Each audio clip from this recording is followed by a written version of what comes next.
Assalamualaikum warahmatullahi wabarakatuh. Perkenalkan, nama saya Nur Alia dengan NIM 2009065010033 dari kelas A, Prodi Ekonomi Pembangunan. Kali ini saya akan menjawab pertanyaan dari Mit Semester Ganjil, mata kuliah Ekonomi Pembangunan 1. Pertanyaan pertama yaitu, uraikan karakteristik dan permasalahan apa saja yang menjadi permasalahan yang dihadapi negara yang sedang berkembang. Jawaban saya yaitu, setiap negara yang melakukan pembangunan ekonomi pastinya dihadapkan pada berbagai permasalahan, baik itu negara maju maupun negara berkembang. Negara berkembang, masalah pembangunan ekonomi yang paling umum dihadapi adalah kurangnya elastisitas penawaran sehingga menghalangi laju pertumbuhan ekonomi. Negara berkembang identik dengan jumlah penduduk yang besar dengan segala permasalahan yang belum terselesaikan. Contohnya, permasalahan negara berkembang diantaranya adalah kemiskinan, pengangguran, kekurangan modal, laju pertumbuhan penduduk yang lebih tinggi daripada tingkat pertumbuhan ekonomi, dan lain-lain. Pertanyaan yang kedua adalah, pertumbuhan dan pembangunan ekonomi dapat diukur melalui beberapa indikator. Jelaskan indikator apa yang dimaksud. Dari indikator tersebut, yang mana digunakan untuk mengelompokkan pertumbuhan ekonomi dan pembangunan ekonomi daerah Indonesia?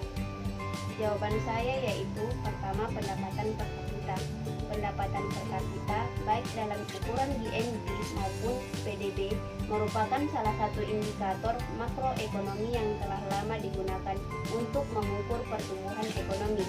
Dalam perspektif makroekonomi, indikator ini merupakan bagian kesejahteraan masyarakat yang dapat diukur, sehingga dapat menggambarkan kesejahteraan dan kemakmuran masyarakat. Yang kedua adalah struktur ekonomi. Struktur ekonomi telah menjadi asumsi bahwa peningkatan pendapatan per kapita akan mencerminkan transformasi struktural dalam bidang ekonomi dan kelas-kelas sosial.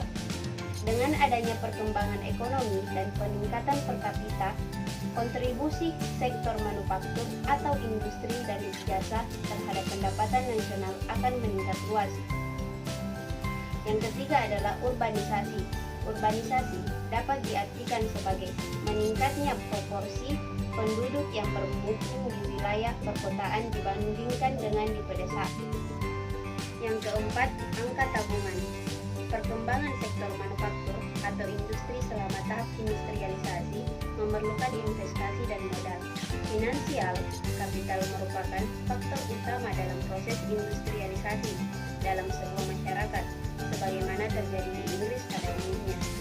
Dalam masyarakat yang memiliki produktivitas tinggi, modal usaha ini dapat dihimpun melalui tabungan baik swasta maupun pemerintah. Yang kelima, indeks kualitas hidup. Indeks kualitas hidup digunakan untuk mengukur kesejahteraan dan kemakmuran masyarakat. Indeks kualitas hidup dihitung berdasarkan, pertama, angka rata-rata harapan hidup pada umur 1 tahun, kedua, angka kematian bayi, dan ketiga, angka melek huruf. Yang keenam adalah indeks pembangunan manusia. Dalam pemahaman ini, pembangunan dapat diartikan sebagai sebuah proses yang bertujuan mengembangkan pilihan-pilihan yang dapat dilakukan oleh manusia. Hal ini didasari oleh asumsi bahwa peningkatan kualitas sumber daya manusia akan diikuti oleh terbukanya berbagai pilihan dan peluang menentukan jalan hidup manusia secara bebas.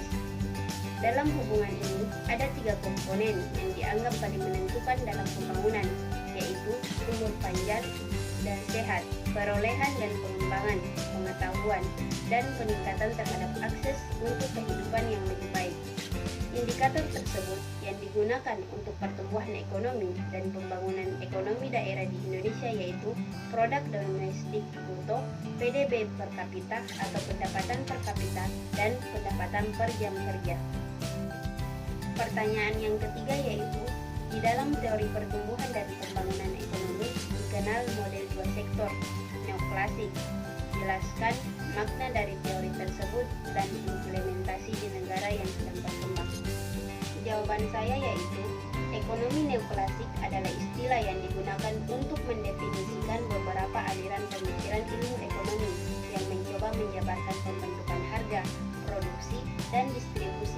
pendapatan melalui mekanisme penawaran dan permintaan pada suatu pasar. Ekonomi neoklasik adalah teori luas yang berfokus pada penawaran dan permintaan sebagai kekuatan pendorong di balik produksi, penetapan harga, dan konsumsi barang dan jasa.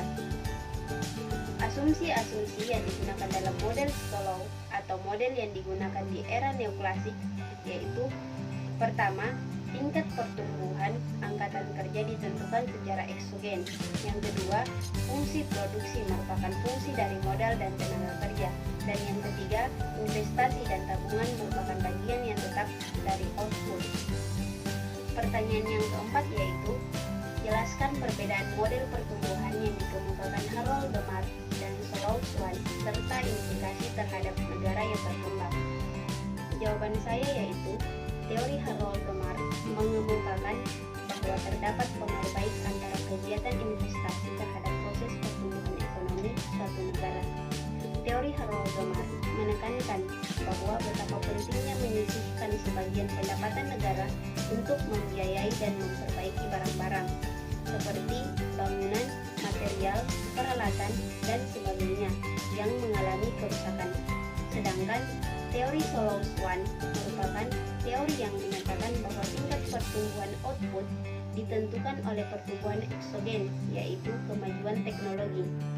Teori ini merupakan pengembangan dari teori Harold Demar, di mana dalam teori Solow terdapat kemungkinan perubahan pada suku bunga dan tingkat upah, sedangkan dalam teori Harold Demar tingkat bunga dianggap kaku dan tingkat upah dalam jangka panjang dianggap konstan.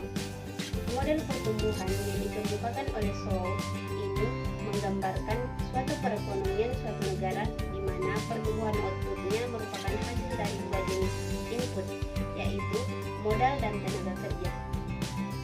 Pertanyaan yang kelima yaitu: dari beberapa teori pertumbuhan dan pembangunan ekonomi, yang mana populer dikembangkan di Indonesia? Jawaban saya yaitu: melihat dari teori pembangunan yang telah disebutkan sebelumnya, teori yang sesuai untuk Indonesia adalah teori pembangunan neoklasik Solow sebagai perluasan dari teori Harold Demar, di mana tabungan dan investasi merupakan hal yang perlu ditingkatkan. Tingginya tabungan dan investasi akan memperbesar kemungkinan peminjaman modal bagi masyarakat, sehingga terjadi pertumbuhan ekonomi serta pembaruan teknologi dan beberapa faktor lainnya. Diharapkan Indonesia dapat mempercepat pembangunannya. Pertanyaan yang terakhir yaitu: pemikiran ekonomi pembangunan setelah Perang Dunia II dan pemikiran ekonomi pembangunan tahun 1970-an sampai dengan 1980-an memiliki perbedaan. Jelaskan perbedaan kedua hal tersebut.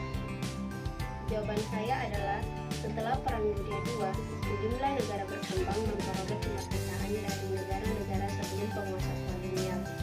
Adapun permasalahan dalam periode ini yaitu: pertama, struktur perekonomian yang tidak seimbang.